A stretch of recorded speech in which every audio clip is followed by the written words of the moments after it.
Africa Biomass Company, of kortweg ABC, is een van die land se voorste kundiges in die verwydering, verwerking en herwinning van ongewenste biomassa. Hulle besigheid is gebaseer op die unieke konsep om ongewenste biomassa op terrein te verwerk tot verskeie produkte, deur gebruik te maak van spesialis houtverwerking toerusting. Die produkte kan of vir biologiese kondisionering van grond gebruik word, of vir die produksie van termiese energie, en word of terugverkoop aan die terreineienaar of gelewer aan die sekondêre mark, om sodoende waarde te ontgin uit afvalhout.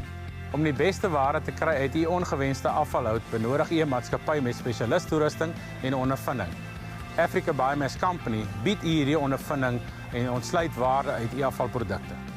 Hulle is ook gemagtigde handelaars vir Bandit, Serrat, Rovik, Badger en Desi toerusting.